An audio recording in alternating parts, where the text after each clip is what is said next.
নমস্কার বন্ধুরা, welcome back to my channel. আমরা যারা অনেকেই ভাবছিলাম যে টিনা সন্দীপের এই যে টোটাল জিনিসটা চলছে এটা নাটক, তো এটা এখন প্রমাণ হয়ে গেল, মানে আমাদের টিনা প্রমাণ করে দিল যে এটা নাটক। কিভাবে সেটা জানতে হলে অবশ্যই ভিডিওটা শেষ অবধি দেখুন। হ্যালো বন্ধুরা, কেমন আছেন সবাই? আশা করছি সবাই খুব ভালো আছেন। তো চলুন শুরু করছি আজকের ভিডিও। তো এইমাত্র আমি টিনার একটি ভিডিও দেখলাম। সেখানে ভিডিও টাইটেল থাম্বনেল এরকমই ছিল যে টিনা কার নামে সিঁদুর পড়ছে। তো তারপরে ভিডিও দেখা গেল যে টিনা ওই যে বিয়ে বাড়ি গেছিলো সেখান থেকে এলো টিনা, তারপরে আসার পর টিনা আবার যাচ্ছে কোন মেলাতে, মানে ভালোই আছে, বিয়ে বাড়ি মেলা টেলা সব কিছু নিয়ে নিজের সন্তান থেকে দূরে বেশ ভালোই আছে। তো তারপরে টিনা সেখানে সিঁদুর পরতে পরতে বলছে, ওই একই ওর মা সাজিয়ে দিল। তারপরে দেখলাম সিঁদুর পরতে পরতে বলছে, ও হ্যাঁ তোমাদের একটা কথা বলার আছে, তোমরা অনেকেই প্রশ্ন করো যে আমি সিঁদুর কার নামে পড়ি। আমি সিঁদুর পড়ি এখনও আমার ওই মানে যার সঙ্গে এখনও ডিভোর্স হয়নি তার নামে, মানে সন্দীপের নামে। এবং আবার বলছে তোমরা অনেকেই অনেক রকম গল্প ফেঁদে নিচ্ছ, অনেক রকম গল্প ভেবে নিচ্ছ। এই গল্পগুলো ভাবতে ওরাই তো আমাদের বাধ্য করেছে। আজকে ওরাই তো এই নাটকের শুরুয়াতটা করেছে। আজকে টিনাই তো তার কমিউনিটি পোস্টে যে সে পরকীয়া করছে সেটা দিয়েছে। আজকে সন্দীপই তো এসে বলেছে যে টিনা পরপুরুষের সঙ্গে পরকীয়া লিপ্ত। তাহলে সেখানে ভিউয়ার্সদের দোষ কোথায়? ভিউয়ার্স তো প্রশ্ন করবেই যে তুমি সিঁদুর কার নামে পড়ছো, তোমার হাজব্যান্ড থেকে তোমার যখন ডিভোর্স চলছে, মামলা চলছে। মোট কথা হচ্ছে টোটালটাই একটা নাটক চলছে, এবং এই নাটকটাকে বিশ্বাসযোগ্য করার জন্য দুজনে অনেক অনেক অনেক কিছু করছে। এবং যখন এখন মানুষ এসে ছেঁকে ধরেছে, তখন সে বলছে যে না, আমি আমার হাজব্যান্ডের নামে সিঁদুর পড়ি, মানে সন্দীপের নামে, আর যতদিন না ডিভোর্স হচ্ছে আমি পড়বো। ওদের ডিভোর্স কোনোদিনও হবে না, কারণ এইটা টোটালটাই একটা নাটক চলছে, না হওয়াই ভালো। আচ্ছা, এবারে একটা কথা বলি। আমরা জানতে পাচ্ছি যে টিনা দালাল দিদিকে, মানে সোজা করে দালাল দিদির মুখে আবার লাথি মেরেছে টিনা। এটা তো হওয়ারই ছিল। এই যে বড় বড় কন্ট্রোভার্সি ক্রিয়েটাররা যারা আছেন, কিছু বড় বড় আর কি, তো তারা এই ধরনের যারা বড় বড় ক্রিয়েটার, মানে বড় বড় কন্ট্রোভার্সি ক্রিয়েটার না, যে বেশ কিছু ক্রিয়েটার আছেন যারা এই বড় বড় ক্রিয়েটার যারা আছে, ধরুন তাদের এই যখন কোনো প্রবলেম হচ্ছে বা কিছু হচ্ছে লাইফে, বা তাদের হয়তো একটা নাটক চলছে, সেটাকে বিশ্বাসযোগ্য একটা জায়গায় পৌঁছতে হবে, তারা কন্ট্রোভার্সি ক্রিয়েটারদের সঙ্গে যোগাযোগ করে। এবারে এরকম আমরা দেখেছিলাম ম্যান্ডি এর আগে করেছিলেন এনার সাথে, এবারে টিনাও করেছে। হ্যাঁ, বা ইনিও একবার টিনার সঙ্গে যোগাযোগ করেছেন, টিনার বয়ফ্রেন্ডের সঙ্গে ফোনে কথা বলেছেন, প্রচুর রেকর্ডিংও আমরা শুনেছি। তো আলটিমেটলি কি, মানে এদের কাছে যতদিন মানে কি বলবো দরকার প্রয়োজন ততদিন মনে রাখবে, যেমন ম্যান্ডি করেছে, তারপরে জাস্ট ছুঁড়ে ফেলে দেবে। তখন কি হবে, মানে লাস্টের দিকে যেটা নর্মালি কি হয় যে ধরুন টিনা সন্দীপ এক হয়ে গেল, আর মাঝখান থেকে এরা হচ্ছে আটি হয়ে গড়াগড়ি খাবে। এখন যেমন ম্যান্ডি স্যান্ডির ক্ষেত্রে ম্যান্ডি স্যান্ডি এক হয়ে গেছে, এখন আর তার দিদি বলুন দিভাই বলুন কাউকে দরকার পড়ে না। এদের মতো স্বার্থপর, এবং এরা শুধুমাত্র নিজেদের ফায়দার জন্য, হ্যাঁ অবশ্যই যারা কন্ট্রোভার্সি ক্রিয়েটারদের সঙ্গে যোগাযোগ করছে, কন্ট্রোভার্সি ক্রিয়েটাররাও তাদের নিয়ে ভিডিও করছে, তাদের রেভিনিউ জেনারেট হচ্ছে, কিন্তু সাথে সাথে এটাও দেখতে হবে যে এরা যেভাবে ইউজ করে এবং এদেরকে পুরোপুরি অন্ধবিশ্বাস করে, মানে একদম পুরোপুরি চোখে পট্টি বেঁধে আমি ভিডিও করতে বসে গেলাম। আজকে মানে টিনা পরকীয়া করছে, তখন যেমন দালা দিদি গলা ফাটাচ্ছিলেন, টিনা পরকীয়া করছে, একদম ঠিকঠাক করছে, একদম এই করছে, একদম সেই করছে, এই সন্দীপ ওকে এ করে না, এই করে না, ওই করে না, অনেক কিছু বলেছিলেন। কিন্তু আজকের ডেটে যদি ওনাকে দেখেন, উনি হয়তো এবারে উল্টো বলবেন। যেমন এতদিন উনি ম্যান্ডির পক্ষে ছিলেন, এখন বিপক্ষে হয়ে গিয়ে ম্যান্ডির বিপক্ষে ভিডিও করেন, এখন আবার টিনার বিপক্ষে ভিডিও শুরু হবে। এটাও তো একটা খেলা, এটাও একটা গেম প্ল্যানিং, যেটা উভয় তরফেরই হচ্ছে। শুধু এক তরফকে দোষ দিয়ে লাভ নেই, উভয় তরফেরই হচ্ছে। ব্যাপারটা হচ্ছে এই যে বড় বড় যারা কন্ট্রোভার্সি ক্রিয়েটার বা এই যে বড় বড় ক্রিয়েটার আছেন, তারা মানে একটা এমন পরিবেশ সৃষ্টি করেন, এমন একটা অ্যাটমসফিয়ার সৃষ্টি করেন যেখানে কন্ট্রোভার্সি হতে বাধ্য। আজকে এই যে টিনা পরকীয়া করছে, আপনারা বলুন তো, যখন এই ঘটনাটা ঘটলো আমরা কি কেউ বিশ্বাস করেছিলাম? আমরা তো কেউ বিশ্বাস করিনি যে না, আমি ভেবেছিলাম এরা নাটক করছে। মাঝখানে মনে হয়েছিল না নাটক বোধহয় নয়, এরা ঠিকঠাকই মানে হয়তো কিছু একটা গণ্ডগোল হয়েছে। এখন আবার মনে হচ্ছে এরা নাটক করছে। এবারে বলতেই পারেন যে এরা তো একে অপরের বিরুদ্ধে কেসও করেছে। সেটা কিন্তু ম্যান্ডি স্যান্ডিও একে অপরের বিরুদ্ধে কেস করেছিল, ডিভোর্স কেস ওদেরও চলেছিল। ম্যান্ডি তো একদম হাজব্যান্ডকে পাউরুটি খাইয়ে, শশা কেটে খাইয়ে তারপরে বললো এই আমি যাচ্ছি ডিভোর্সের অ্যাপ্লিকেশন জমা দিতে। কোথায় সেটা? পুরোপুরি জিনিসটাই না একটা নাটকের পর্যায়ে চলে গেছে এখন। এখন ওয়াইটিটা হচ্ছে একটা নাট্যমঞ্চ, এখানে কে কত সুন্দরভাবে নাটক করতে পারে, কাকে সুন্দরভাবে বিশ্বাসযোগ্য জায়গায় পৌঁছাতে হবে, সেটাই হচ্ছে মেন ব্যাপার। আজকে যদি সত্যি আবার টিনা বলছে আমি শুরুর থেকে আমি সিঁদুর ফিঁদুর তুলে ফেলেছিলাম, শুধুমাত্র তখন রাগ ছিল, এখন রাগ কমে গেছে সন্দীপের প্রতি।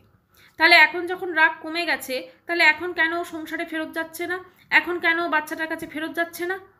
আপনি বলুন তো, এটাকে কি মেনে নেওয়া যায়? পুরো জিনিসটা একটা নাটক হচ্ছে। আজকে টিনা বলছে, বা অনেকেই এখন টিনা বলে না আর আমি পরকিয়া করছি, এখন অন্য মানে ও মাঝে মাঝে আমাকে দেখায় যে ফটফটি করে ও যাচ্ছে। এই যে আজকে দেখলাম ও মেলায় গেল কার সাথে না, ওই একজন ওর পাড়াতে যে দাদা বা ভাই আছে তার সাথে গেল, তাই তো।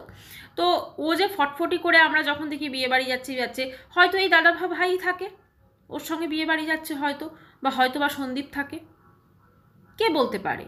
এরা ঠিক ততটুকুই আমাদের দেখাবে যতটুকু এরা দেখাতে চায়, এরা পুরোপুরি কোনোদিন দেখাবে না। কারণ এই টোটাল জিনিসটাই হচ্ছে একটা বিজনেস, ব্যবসা। আজকে ব্যবসা না হলে কেউ নিজেদের কেচ্ছাকে দিনের পর দিন জিয়ে এভাবে চালায়, আপনি বলুন। আজকে এদের কাছে টোটাল ঘটনাটাই না, সমস্ত যা কিছু ঘটে, কারণ এরা বুঝে গেছে আজকে যদি আমরা নর্মাল লাইফ দেখাই, এদের কাছে নর্মাল লাইফেরও অনেক সুন্দর সুন্দর জিনিস আছে দেখানোর। আজকে যদি আমি সন্দীপের ব্লগ দেখি, সেখানেও একটা গ্রাম্য পরিবেশে থাকে, ওর মা অত সুন্দর রান্না করে, অনেক অনেক কিছু দেখাতে পারতো। এরা দুজন মিলে এদের ব্লগটা অন্যরকম হতো, পজিটিভিটিতে ভরপুর থাকতো এদের ব্লগ, গ্রাম্য সহজ সিধে সিধে মানুষের ব্লগ লাগতো। কিন্তু এখন সেই জায়গাটা, সেই জিনিসটা কি হয়ে গেল? আজকে হয়তো এসব কিছু করে ওরা হয়তো অনেক টাকা পয়সা উপার্জন করলো, কিন্তু বলুন তো ওই বাচ্চাটা কি পেল? হয়তো বাচ্চাটা সত্যি গোপনে ওর মায়ের সাথে যোগাযোগ রাখছে, অবশ্যই গোপনে হয়তো ওর মায়ের সাথে যোগাযোগ করানো হচ্ছে বা রাখছে। আর আমি যদি এটাকে সত্যি সত্যিই ধরি, ওদের মধ্যে ডিভোর্সের মামলা চলছে বা সত্যি সত্যি কোনো গণ্ডগোল আছে, সেটাকে নিয়েও তো ওরা ওয়াইটিতে দিনের পর দিন বিজনেস করে গেছে, দু তরফে।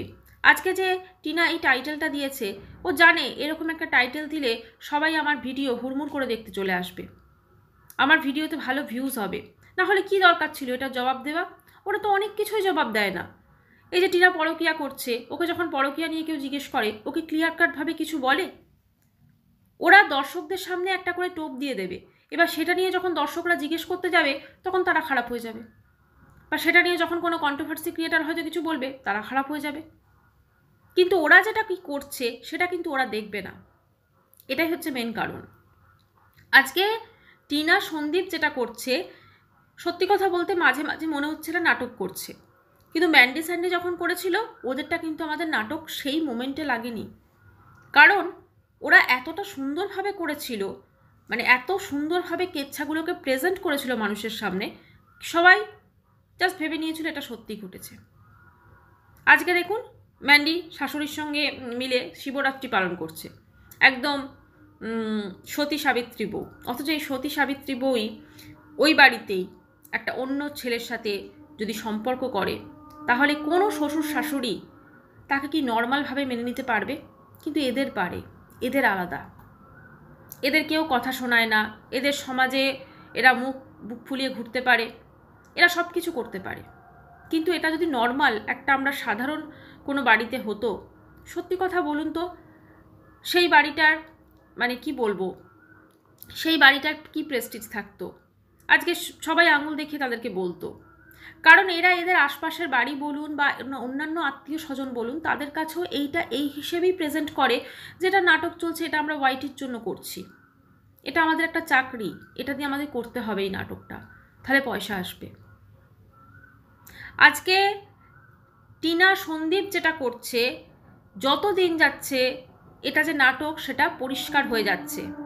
অনেকেই হয়তো আজকের ভিডিওটি দেখার পর কমেন্ট বক্সে এসে বলবেন না না ওদের নামে কেস চলছে। দেখুন আমি আইন আদালত এগুলো নিয়ে কথা বলতে চাই না, কিন্তু আজকে কিছু কিছু জিনিসকে বিশ্বাসযোগ্য করার জন্য অনেক জিনিস করতে হয়, যেটা ম্যান্ডি স্যান্ডির ক্ষেত্রেও দেখেছিলাম। আমরা এখন খোঁজ নিয়েছি ম্যান্ডি স্যান্ডির ওই ডিভোর্স কেসটা কী হলো, কেউ কেউ কেস করলে সেটাকে উইথড্র করতে হয়। ম্যান্ডি একদিনও দেখিয়েছে ম্যান্ডি স্যান্ডি যে আমরা কোর্টে গিয়েছি বা কোর্টে গিয়ে আমরা দুজনে কেসটাকে উইথড্র করিয়েছি, এত কিছু তো দেখাচ্ছে, দুটো সিঙ্গারা খেলেও দেখায়, একটা লাড্ডু খেলেও দেখায়, একটা গজা খেলেও দেখায়, একবারও দেখিয়েছে আমাদের? দেখায়নি। অনেক কিছু জিনিস এমন ঘটে যেগুলো জাস্ট অবাক করে দেওয়ার মতো, এবং সেটাকে যতটা সম্ভব বিশ্বাসযোগ্য করাবে, যদি এটা নাটক না হয়ে যদি এটা রিয়েলও হয়, সেটা নিয়ে ওয়াইটি প্ল্যাটফর্মে এসে বিজনেস করাটা সত্যি কারোর পক্ষে উচিত হয়নি। এই যে বিজনেসটা এরা করলো, এরা হয়তো সাময়িকভাবে দু তরফেরই, টিনাও একটা চ্যানেল খুললো, চ্যানেলটা দাঁড়িয়ে গেল, সন্দীপের চ্যানেলও ভালো ভিউজ আসছে, ও ওপরটাকে সুন্দরভাবে টাইলস বসিয়ে নিল, রং করতে পারছে পছন্দ মতো টয়লেট সাজাতে পারছে। কিন্তু যে জিনিসটা চলে গেল দুজনের লাইফ থেকে, সেটা হচ্ছে শান্তি। যে জিনিসটা চলে গেল সেটা হচ্ছে সম্মান। আজকে আমি সবার কাছে সম্মানের কথা বাদ দিলাম, কিন্তু এই দুটো মানুষ মানে টিনা সন্দীপ, এদের ব্লগ আমরা যখন দেখতাম একটা পজিটিভিটিতে ভরপুর লাগতো এদের ব্লগ। টিনা যখনই বলতো সুপ্রভাত বন্ধুরা, জাস্ট আমরা ভাবতাম যে হ্যাঁ, যারা যারা ব্লগ দেখতাম অসম্ভব ভালো লাগতো। আমরা তখন মনে মনে ভাবতাম এই বোধহয় ব্লগ শুরু হলো, এই আমরা দেখতে পাবো গ্রাম্য পরিবেশ ও শাশুড়ি মায়ের রান্না, সুন্দর একটা বেশ অন্যরকম একটা মানে ফ্রেশ একটা ব্লগ। এখন কি হয়ে গেছে? এখন ওয়াইটিতে সব থেকে বেশি চর্চিত এই দুজন জুটি সমালোচনার জগতে। এটা নিয়ে অবশ্যই ভাবার প্রয়োজন আছে। আজকে বাবলি ম্যাডাম, টিনা বলছি, ওই কী নাম, হ্যাঁ রিমি, প্রীতম, এদের নিয়ে কথা বলছেন, এরাও তো নোংরা ছড়াচ্ছে।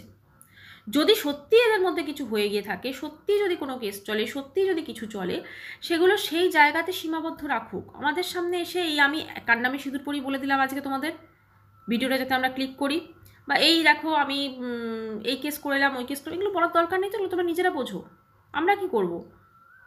দর্শক এগুলোর কোনো কিছু সমাধান করতে পারবে না, এগুলোকে দর্শকদের সামনে আনারই প্রয়োজন নেই। এটাই হচ্ছে মেন কথা। যাই হোক, যত দিন যাবে আমরা আরও নাটক দেখতে পাবো। নাটকই তো চলছে চারদিকে, জীবনটাকেই এরা একটা নাটক করে নিয়েছে। শেষ করছি ভিডিওটা, দেখা করছি নতুন ভিডিওর সাথে। চ্যানেলটি ভালো লাগলে অবশ্যই করে সাবস্ক্রাইব করুন। বাই।